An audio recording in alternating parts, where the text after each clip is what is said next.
Então vamos lá, Luísa. Você quer abrir aí para a gente. Vou abrir sim. Desculpa aí, pessoal, de não estar aparecendo no vídeo, mas hoje a gente vai ter uma palestra, uma aula super importante aí com o Dr. Leandro Baptista, que é pneumologista. Acho que a maioria das pessoas já conhecem, né? E é um tema muito importante, principalmente na nossa prática médica, tanto para quem trabalha no pronto-socorro, quanto também quem trabalha em consultório. Então, fique à vontade aí, Leandro, e no final a gente se organiza para fazer as perguntas no final da palestra. Tá joia. Então, boa noite a todos. Obrigado a todos os colegas que dispuseram seu tempo para a gente discutir um pouquinho sobre pneumonia comunitária, principalmente o que mudou desde as últimas diretrizes da Sociedade Brasileira de Pneumologia, publicadas em 2018. Então, a gente vai tentar fazer uma apresentação bem prática, né, para ser utilizada na nossa prática clínica, quem trabalha no hospital, quem trabalha em pronto-socorro, quem está no consultório. E no final a gente pode conversar e discutir, que a gente sempre vai crescer juntos. Então, dando aqui sequência, todos estão vendo a tela? Tranquilo? Tá tudo certo? Sim, doutor. Então tá ótimo. Então, lembrar que a diretriz brasileira de pneumonia comunitária foi publicada em 2018. Então, essa diretriz, ela foi publicada, então, antes da pandemia. Em 2019, nós tivemos a publicação dessa segunda, da American Thoracic Society, da diretriz americana, em 2019, também antes da pandemia. E em 2023, no ano passado, foi publicada uma diretriz, um guideline da sociedade, da ARS, que é a Sociedade Europeia, junto com a LAT, que é a Sociedade Latino-Americana, que divulgaram, então, esse guideline para o manejo da pneumonia comunitária grave. Então, a gente vai tentar passar pelos principais pontos das três, entendendo o que pode ter mudado após a pandemia de 2020 para cá, 2020, principalmente 2022.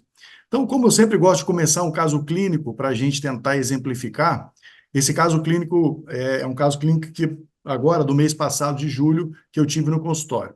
É uma paciente JF, 40 anos, professora. Essa paciente nunca fumou. Começou sintomas gripais, então, no dia 10 de julho, e ela teve dor torácica, tosse produtiva com secreção clara e teve 2 picos febris. Então, basicamente, era isso aí, né? Parecia um sintoma gripal com 2 picos febris. Nenhuma comorbidade, uma paciente jovem, uma paciente que não usava remédio algum, não usou antibiótico nos últimos 12 meses, a data desse primeiro atendimento foi no dia 12. Então, quer dizer, ela começa esses sintomas gripais no dia 10, 48 horas ela aparece no consultório com esse quadro clínico. A gente estava no exame clínico, lúcida e orientada, normotensa, um pouco taquicárdica, frequência cardíaca de 110, mas no seu exame físico ela já tinha estertores no hemitórax direito e com uma frequência respiratória de 20, abdômen membros inferiores, nada digno de nota. Nós solicitamos uma radiografia de tórax.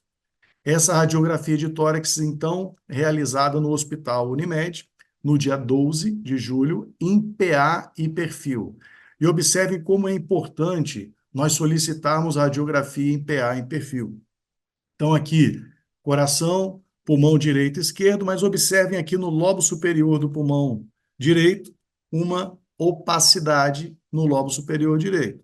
Quando a gente olha no perfil, essa opacidade está aqui, onde eu circulei, ah, no lobo superior do pulmão direito, né? Então, lembrar que o perfil, a gente tem 3 espaços claros: o espaço claro retroesternal, o espaço claro retrotraqueal e o espaço claro retrocardíaco, que ajuda muito se a gente tiver opacidades nesses locais. E o perfil ele serve para a gente ter uma melhor definição se essas lesões estão no lobo superior, se estão no lobo inferior. Então, ajuda muito. Então, já vai a primeira dica dessa discussão nossa. Se for solicitar radiografia de tórax, sempre solicitem em PA e perfil, né? Fazer uma radiografia apenas em PA, apenas de uma incidência, a gente está perdendo muitas informações no perfil. E aí foi solicitada uma tomografia, acabou 2 dias depois, essa paciente não estava evoluindo muito bem, E essa tomografia mostrou o seguinte, olha, vamos ver essa tomografia em sentido horário. Então, no primeiro corte aqui, acima à esquerda, é um corte a nível dos lobos superiores. Então, ela tinha, observem que aqui eu consigo ver os vasos sanguíneos, então é uma opacidade em vidro fosco, e aqui eu já começo a ver um brônquio, né, com uma consolidação, um brônquio pérvio passando. Na segunda imagem, ao nível da carina principal, aqui ainda o bronco do lobo superior, a gente já vê um bronco, né, uma consolidação, eu já não consigo ver as margens vasculares e eu vejo um bronco pérvio. Aqui já aparecendo o lobo médio e língula e até o segmento apical, uma discreta opacidade em vidro fosco no segmento apical, porque eu vejo aqui os vasos sanguíneos e aqui mantendo essa imagem de consolidação. E a última imagem aqui abaixo à esquerda, eu vejo a cisura horizontal que divide o lobo médio do lobo superior, e aqui à esquerda a cisura oblíqua, que divide o lobo superior e língula de lobo inferior. Então, essa opacidade pegava lobo superior direito e com uma extensão até ao lobo médio. E aí, a primeira dica aqui, para a gente, falando um pouquinho de radiologia, das lesões que levam ao aumento da opacidade pulmonar. Esse é um slide do nosso professor da época da residência, muitos aqui conhecem, doutor Edson Marchiori, que diferencia consolidação em vidro fosco da seguinte maneira: a consolidação, nessa primeira imagem à esquerda, as margens vasculares estão atagadas. Então, eu não consigo ver vaso sanguíneo aqui. Eu vejo o preenchimento alveolar e vejo o brônquio pérvio passando. Olha essa imagem embaixo. É como se eu tivesse aqui, então, um acrílico, colocasse a mão embaixo e eu não vejo a mão, tá? O vidro fosco, ao contrário, eu tenho um discreto aumento dessa atenuação, mas eu preservo margens brônquicas e vasculares. Se eu tivesse um acrílico e colocasse em cima, eu conseguiria ver os dedos. Então, enquanto a consolidação eu tenho um preenchimento total do alvéolo e eu vou ter um brônquio pérvio, que vai dar essa imagem de consolidação, no vidro fosco, que nós vimos muito na pandemia, existe um preenchimento parcial do alvéolo. Observem que esse caso clínico, essa paciente tinha as duas características na tomografia. E aí, as perguntas que se impõem são o seguinte: bom, eu estou diante de uma pneumonia? Isso realmente é uma pneumonia?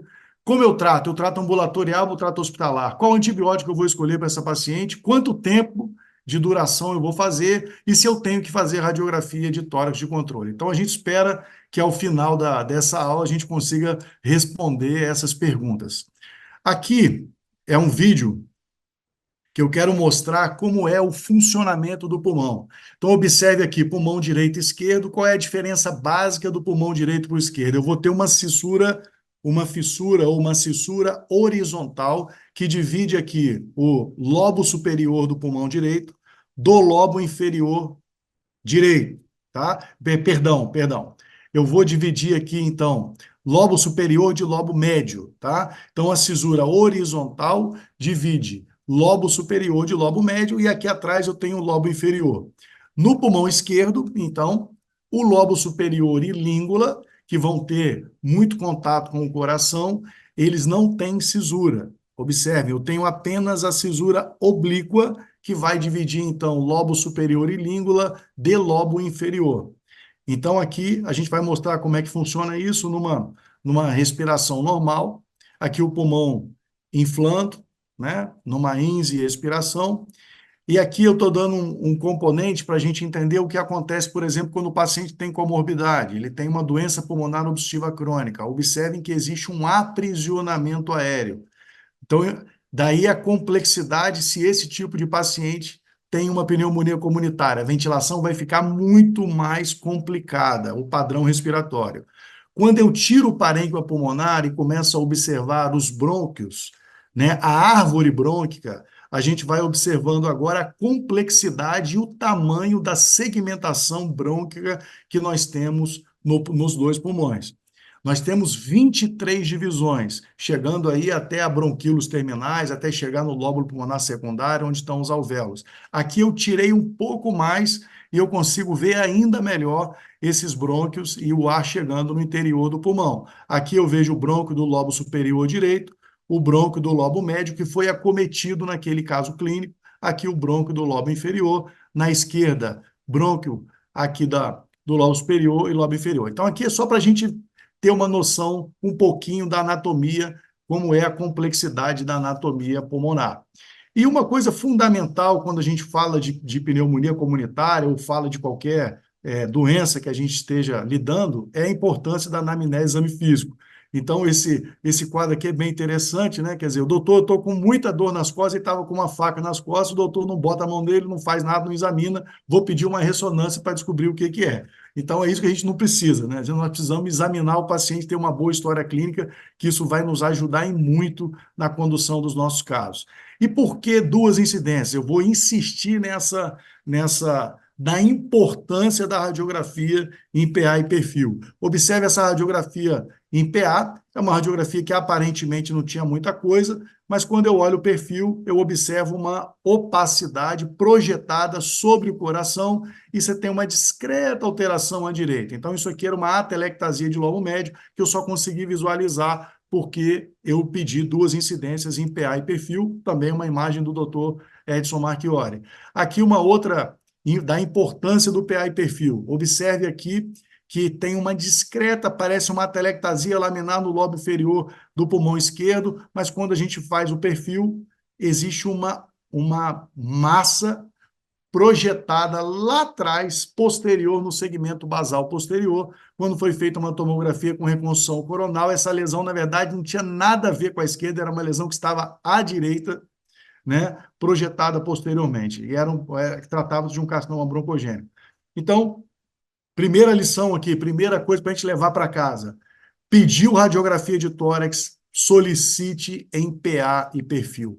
Quem trabalha na Unimed, quem trabalha no Hospital Unimed, não tem dificuldade nenhuma de solicitar as duas incidências, porque o perfil vai te ajudar e vai te salvar em muitas situações. Aqui, já entrando agora especificamente aqui na nossa aula, nós temos aqui do ponto de vista da epidemiologia, né? Nós temos dados do CDC em torno de 650 casos por 100 mil habitantes. Esses dados até 2020. Então, eu tenho 1,5 milhão de hospitalizações a cada ano por pneumonia comunitária, mas houve uma queda, há uma tendência de queda de mortalidade muito devido à melhoria de condições de saúde, maior acesso a cuidados de saúde, disponibilidade também de antibiótico e políticas de vacinação. Então, a pneumonia é extremamente frequente, a gente tem visto muito, né, principalmente agora, nesse período pós-pandemia.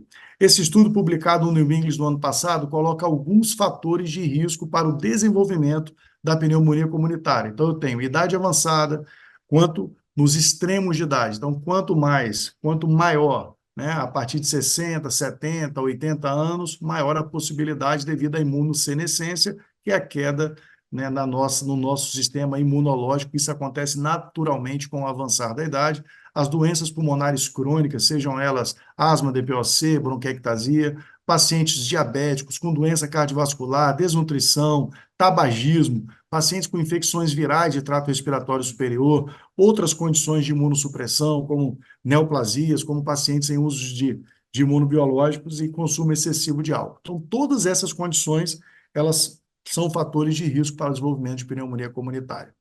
Então, falando um pouco do diagnóstico, o que a nossa diretriz nacional coloca como diagnóstico, como que nós temos que ter para confirmar um diagnóstico de pneumonia comunitária. Primeiro, radiografia de tórax.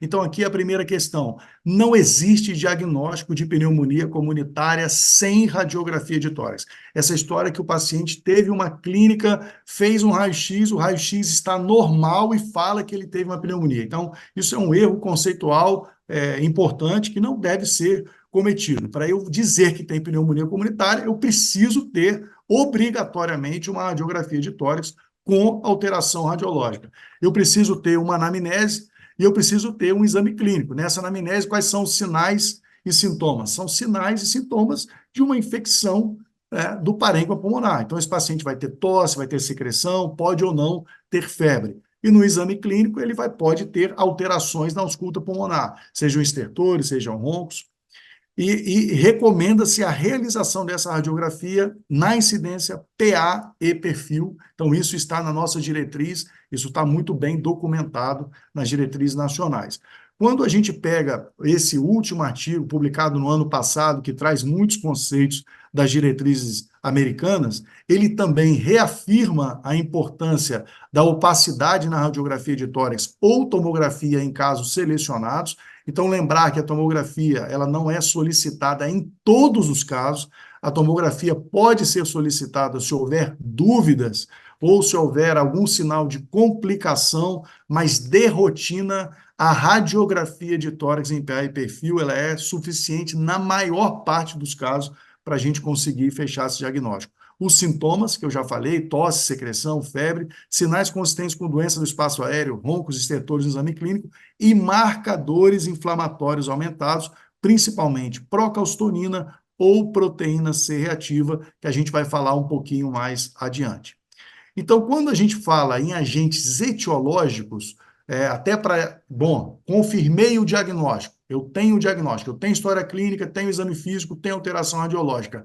Quais serão os agentes etiológicos que devem estar envolvidos nessa pneumonia comunitária? Eu penso primeiro nos gram-positivos, principalmente Streptococcus pneumoniae, que é a bactéria mais comum. Existe também o Staphylo, Streptococcus pyogenes. Dos gram-negativos, a gente pensa em Haemophilus moraxella e a Klebsiella.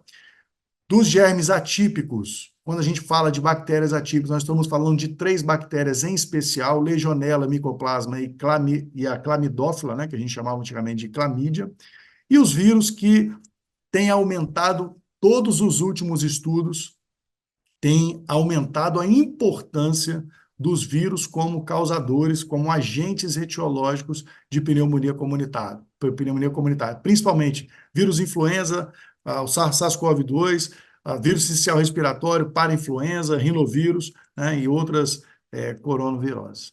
Então, os vírus têm aumentado muito, de maneira bastante importante. Então, aqui eu destaquei as bactérias atípicas, Mycoplasma, Legionella e Clamídia, que a gente vai falar muito, né? Essas bactérias precisam, então, de 2 classes para tratamento, ou os macrolídeos, azitromicina ou claritromicina, ou as quinolonas respiratórias, para que eu tenha o tratamento dessas bactérias. Quando a gente pensa em vírus como agente etiológico, esse estudo do tórax de 2008, ele já mostrava o seguinte, foram 304 casos de pneumonia comunitária, sendo que em 88 desses pacientes, ou seja, 29%, eu tinha vírus como agente etiológico. Então, aqui, 30%, observe bem.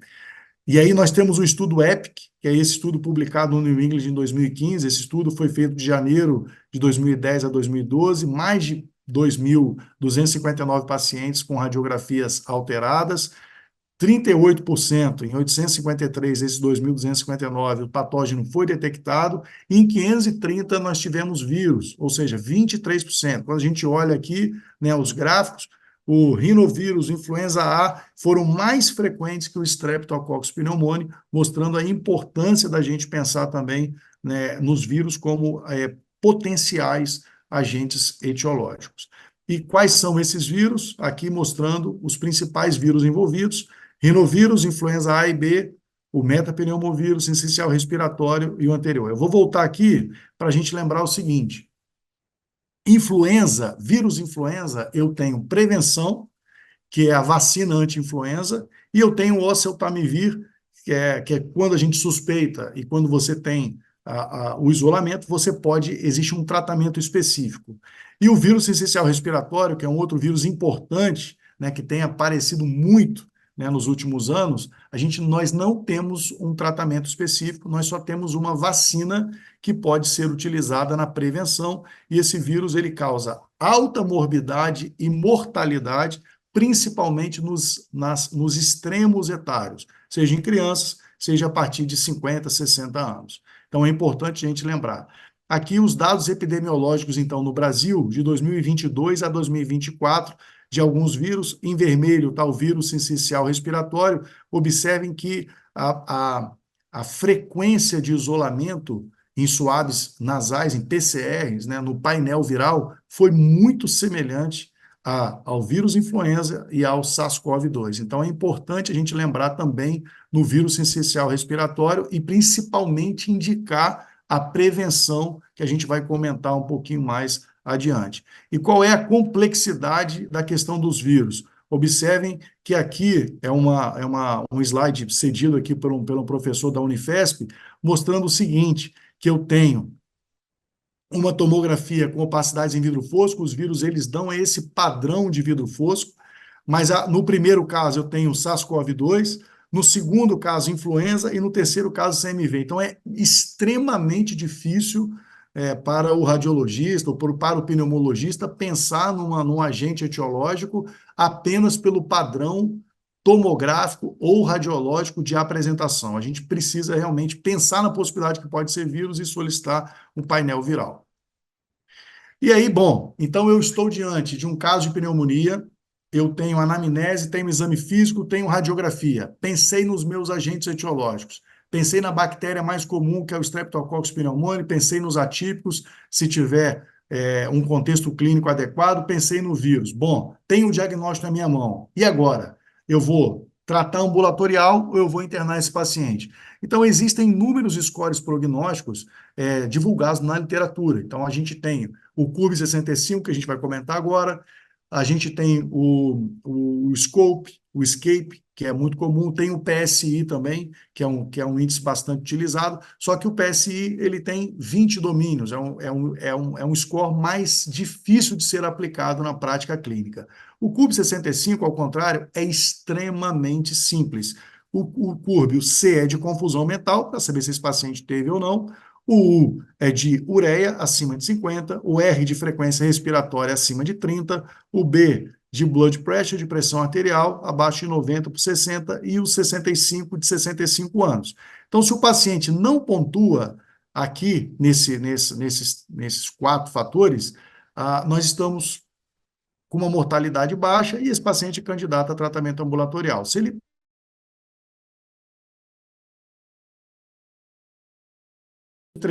obviamente, é uma mortalidade mais alta, eu vou considerar não apenas tratamento hospitalar, mas avaliar a terapia intensiva. Bem, Leandro, mas então isso significa que todo paciente que eu atender agora com pneumonia, eu necessariamente preciso solicitar ureia? A resposta é não. Nós temos também o CRB-65, que é um score que ele tirou a ureia e ele vai servir da mesma maneira. Então, no CRB-65, se o paciente não tem confusão mental, não tem frequência respiratória acima de 30, não tem hipotensão arterial abaixo de 90 por 60, não tem mais 65 anos, ele não pontua 0, esse paciente vai ser tratado ambulatorialmente, que era exatamente o caso clínico apresentado.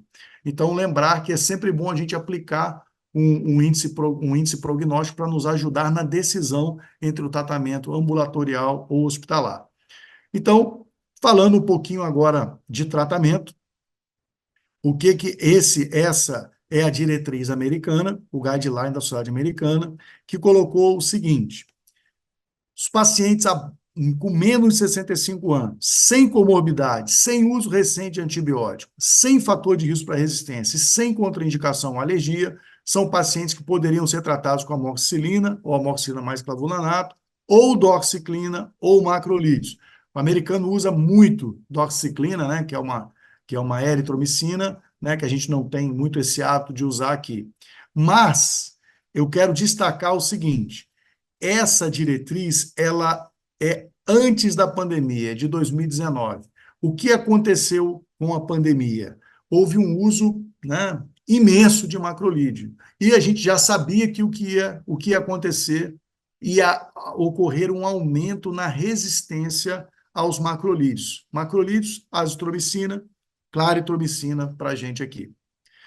Então, quando a gente avalia o que aconteceu no Brasil em termos de resistência, esses são os dados do Instituto Adolph Lutz, em São Paulo, que faz a compilação de todos os LACENs, que são os laboratórios de referência, cada estado tem o seu, e o Instituto Adolfo Lutz, em São Paulo, ele pega todos esses dados e faz uma análise conjunta, e esses são os dados de 2023.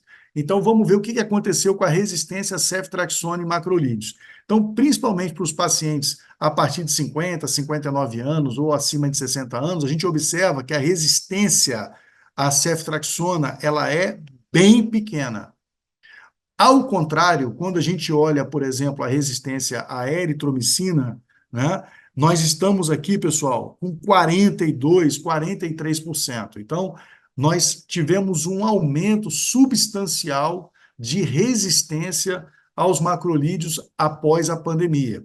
Quando a gente analisa a nossa diretriz, publicada em 2018, também antes da pandemia, ela coloca o seguinte, muito parecida com a diretriz americana publicada em 2019. Então, para os pacientes sem comorbidades, sem uso recente de antibióticos, sem fator de risco para resistência, eu posso fazer amorço ou amorço com clavulanato ou macrolídeo isolado. Então, a atenção tem que estar aqui. Amoxa com clavulanato, ok, nesse tipo de pacientes sem comorbidades, mas macrolídeo, diante desses dados atuais de aumento da resistência, é um risco muito grande você tratar com claritromicina ou azitromicina isoladas, mesmo se o paciente tiver sem comorbidades, não tiver usado antibiótico recente. Opte por usar amoxa com clavulanato.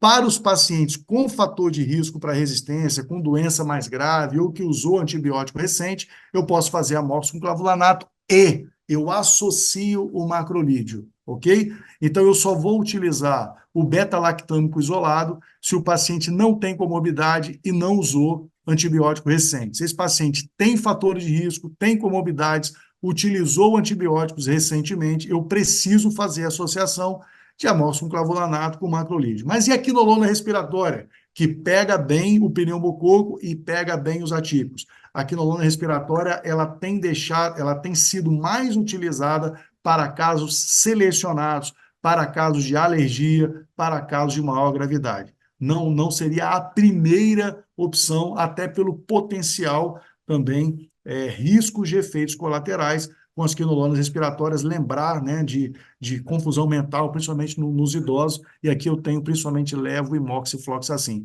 Então, atenção que essa recomendação da diretriz de usar macrolídeo isolado nesse grupo, ela já está desatualizada. E aí vamos trazer agora para mais recente. Então, esse artigo publicado no ano passado, um artigo fresquinho aí de pneumonia comunitária, publicado no New England. O que ele coloca? Bom, para os pacientes que utilizaram, então, com pneumonia comunitária diagnosticada, que utilizou antibiótico nos últimos 3 meses, mas que tem comorbidades, doença crônica do coração, pulmão, rim, diabetes, tabagistas também, eu vou fazer amoxa com clavulanato e vou associar macrolídeo preferencialmente, tá? Ou doxiciclina, que é uma prática dos Estados Unidos que não é a nossa realidade aqui. Se o paciente tem hipersensibilidade ou efeitos adversos aos beta-lactâmicos, aí sim eu vou usar as fluoroquinolonas respiratórias, sendo que ele já tem aprovado lá a lefamulina e a omadaciclina, que a gente ainda não tem muita utilização no país.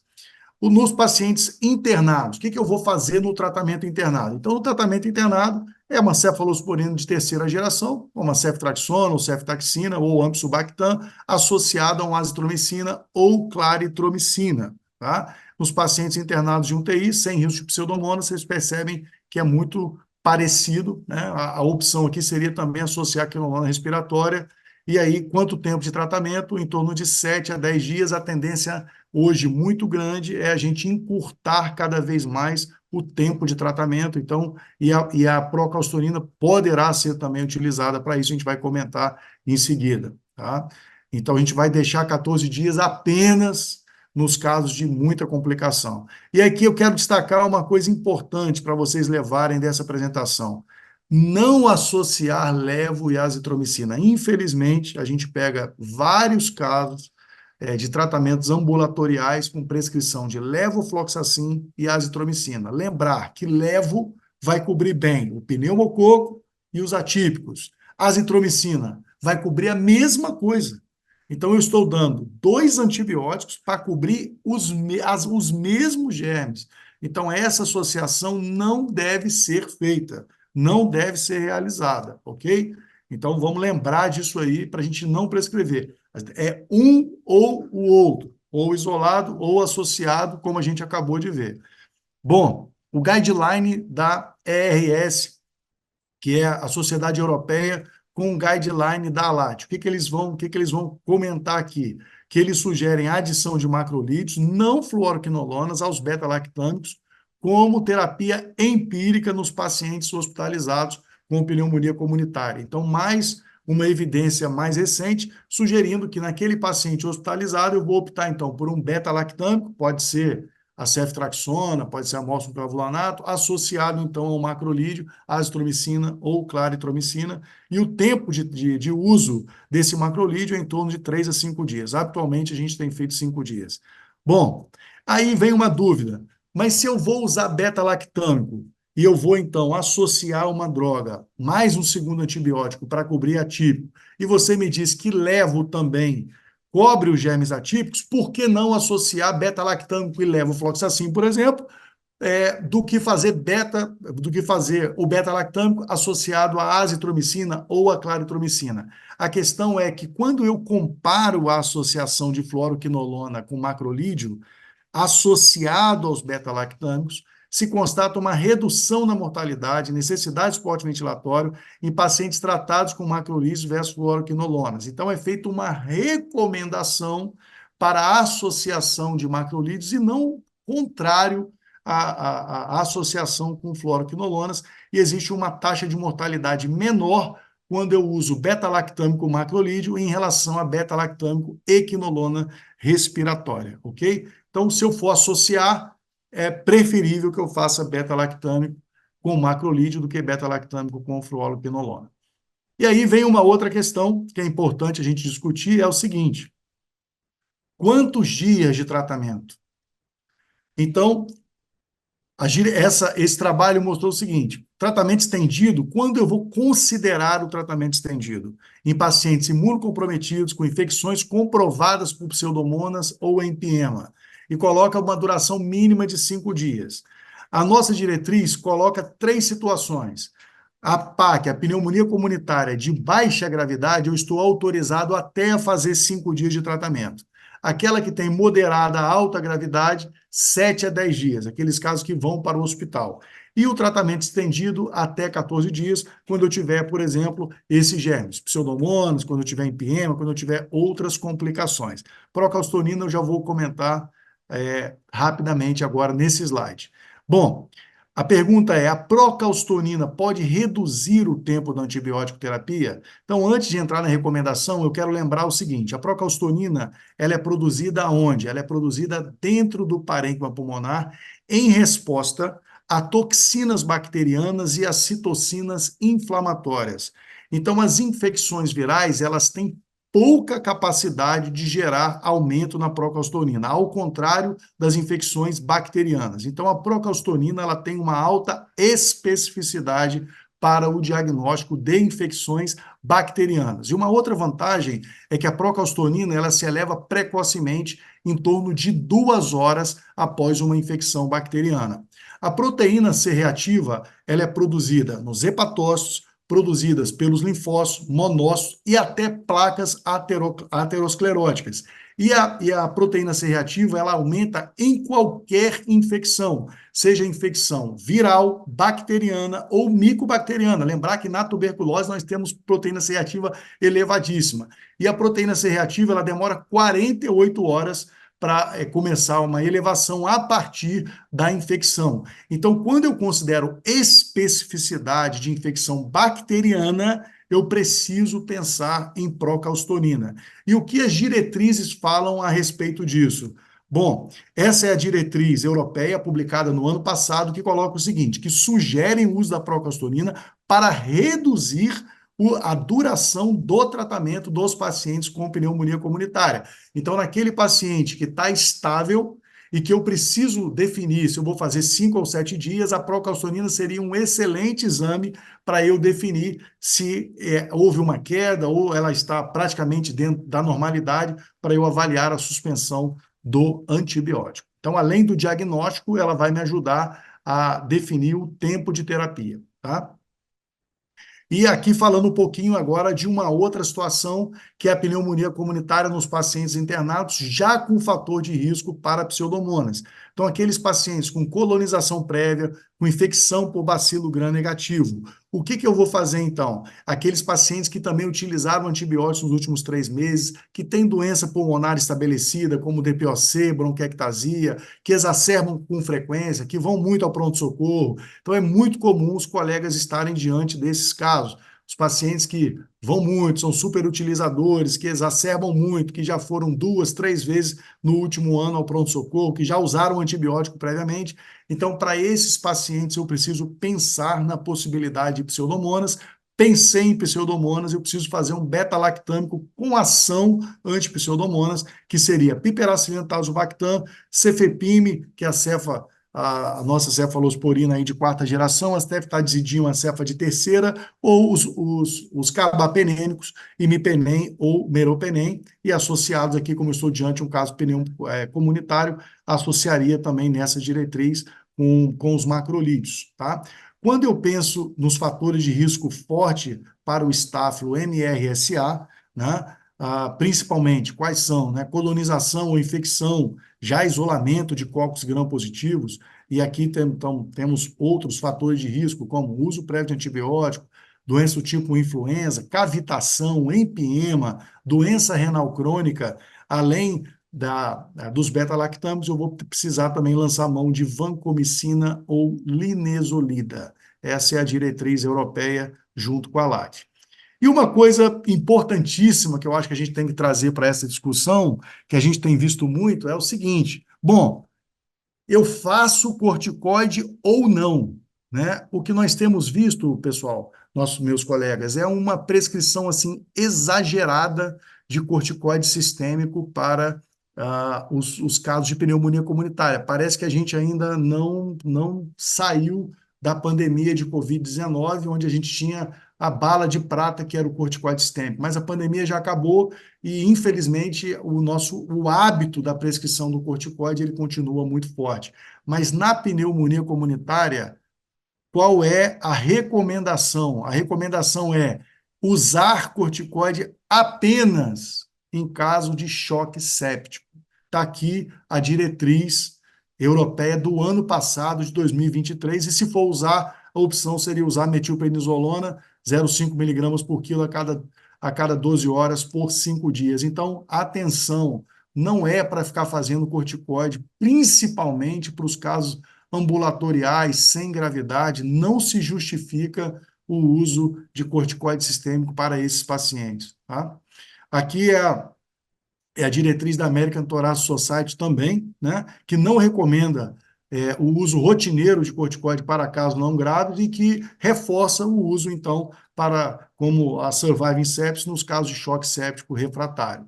E aqui, já caminhando aí para o final, lembrar da vacinação. E aí eu gostaria que os colegas acessassem esse QR Code que está na tela, que vocês vão ter esse calendário da SBIM que está exposto aí para vocês. Então é só ler o QR Code. Quem quiser ler para ter o calendário, fique à vontade, vou esperar aqui um pouquinho.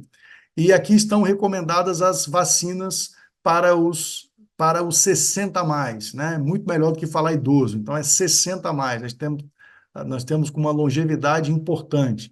Então nós temos aqui as vacinas para o vírus influenza, anualmente, gratuitas, as vacinas pneumocócicas ou antipneumocócicas, que são 2, nós temos as vacinas conjugadas, que nós temos a 13 ou a 15 agora a gente está tendo dificuldade de ter no mercado, mas então é a Prevenar 13, então o ideal é que você dê primeiro a 13 e, segundo o calendário da SBIM, 6 meses depois a Pneumo 23, a 13 ela é dose única, a Pneumo 23 são 2 doses com intervalo de 5 anos. Para os casos de maior gravidade, nós podemos encurtar esse intervalo entre a 13 e a 23 de 6 para 2 meses.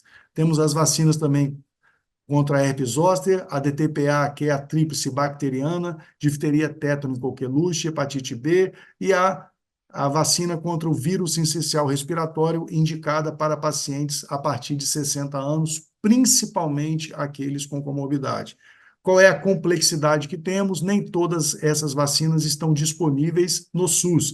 Então, por exemplo, vacina contra a herpes zoster, vacina contra vírus essencial respiratório, até a tríplice bacteriana, que é chama-se Refortrix, também a gente não tem. Então, elas são, a gente precisa encaminhar esses pacientes para a rede privada. Mas eu acho que é fundamental que a gente tem que ter o conhecimento que essas vacinas existem, estão aí, e nós precisamos também trabalhar na prevenção. Não adianta apenas a gente tratar todo mundo e esquecer de prevenir.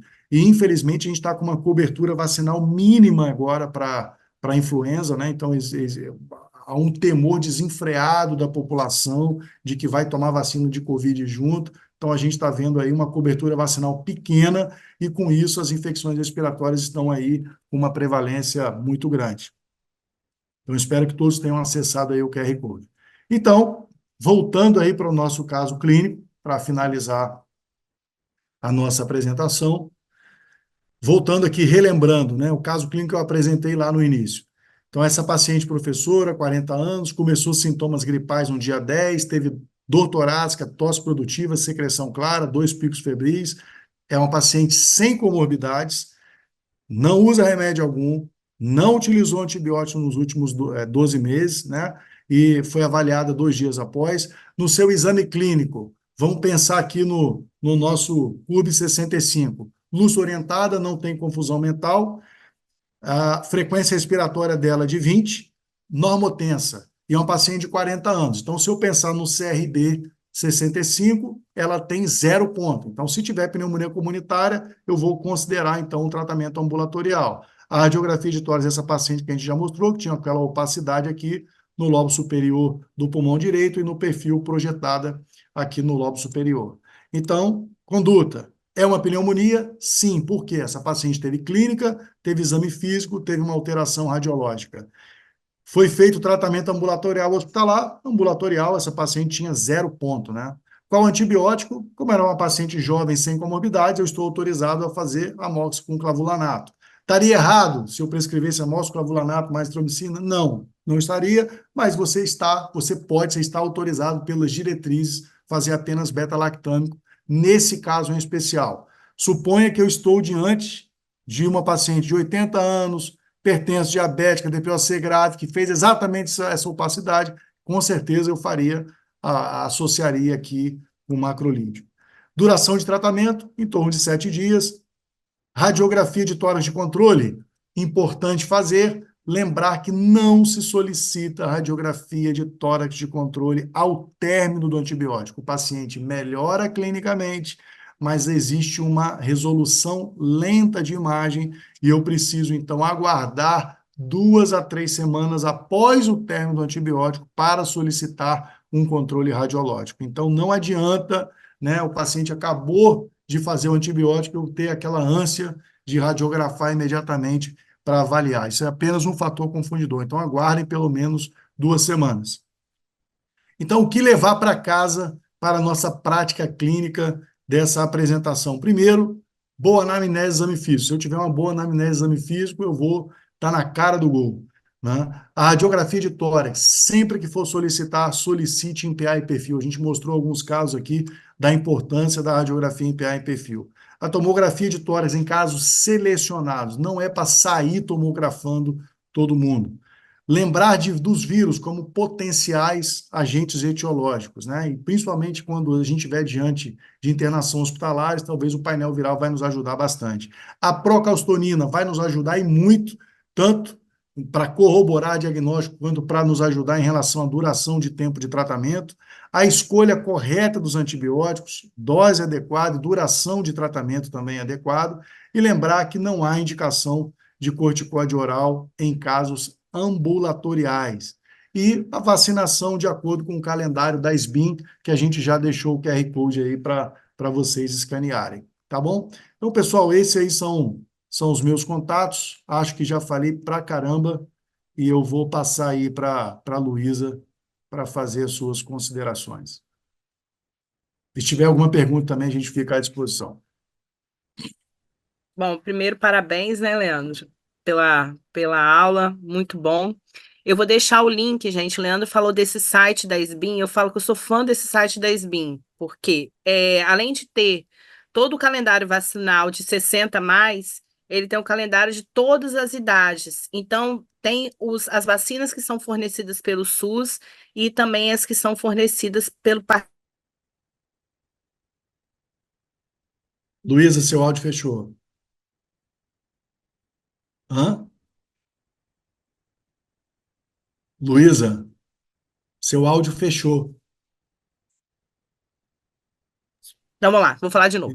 Bom, primeiro, Abriu. parabéns, né, pela apresentação, Leandro. Então, eu deixei aí o site da SBIM, porque o site da SBIM, além de ter as vacinas 60 a mais, né, tem também outras vacinas de outras idades, inclusive aquelas contempladas pelo SUS e também particular. Então, assim, é um excelente site para revisão aí, para quem precisar de uma colinha aí na hora das consultas. Assim, em relação às considerações, eu não tenho muita coisa, assim, eu achei fantástico quando você falou da azitromicina, porque realmente no último congresso de infectologia apresentaram esse trabalho do Adolfo Lutz e falando justamente sobre isso, a importância da gente fazer a azitromicina só nesses casos de pacientes mais graves e quando você quiser fazer a cobertura mesmo para atípico, porque realmente a gente está com uma porcentagem muito grande de pneumococo aí resistente à azitromicina, então o que você falou foi perfeito. Lembrando assim que a pneumonia também por citomegalovírus tem um grupo, né, específico que são os imunossupressos, né, principalmente HIV positivo e os pacientes aí com transplantados, principalmente transplantados pulmonar. E a duração do tratamento também eu achei fantástico que você frisou bem em relação a isso, né? Porque muitas das vezes a gente fica com receio, né, em pneumonias mais leves, de encurtar o tratamento. E a procalcitonina ajuda bastante em relação a esse desfecho, né? Muitas das vezes, a depender do germe também, vão colocar mais 14 dias. Não, é isso mesmo que você falou. Vai depender do paciente, da evolução do paciente e como esse paciente está aí em suas mãos. Então, mais uma vez, parabéns, Leandro. E se alguém tiver alguma dúvida aí, pode falar pelo chat ou abrir o microfone aí para poder falar.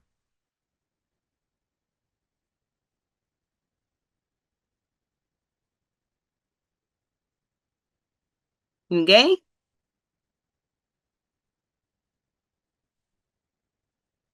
E lembrando, lógico que eu vou fazer o nosso merchan, né? Como da CCIH, né?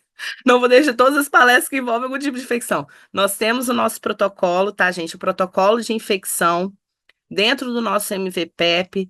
Tem o manual de antibióticos, tá? Com essas sugestões, inclusive que o Leandro colocou, inclusive com scores de gravidade, com as sugestões tanto de pneumonia hospitalar quanto pneumonia comunitária. Então, usem, tá, gente? Na dúvida, tá certo que ninguém vai esquecer dessa palestra, acredito eu, mas na dúvida também tem essa questão tem esse protocolo para poder fazer a pesquisa se precisar. Acho que podemos encerrar, né? Sim, tá ótimo. Valeu, pessoal. Obrigado aí por tudo, né? E estamos à disposição aí de vocês, né? Qualquer dúvida, às vezes tem um colega que está no pronto-socorro, passa um WhatsApp, a gente fica à disposição, né? A gente ama discutir aí os casos, então não tem problema nenhum, né? Pode mandar, a gente ajuda, tenta ajudar vocês aí no que for possível, né? O importante é a gente dar o melhor diagnóstico e tratamento e conduta para os nossos pacientes aí para evitar complicações, tá bom? A gente fica à disposição. Um abraço aí para todos. Obrigado aí pela oportunidade, tá, Luísa? Obrigado aí pela participação Obrigada, também. pessoal. Boa noite, pessoal. Se possível, preencher a avaliação de reação que está no chat, tá bom?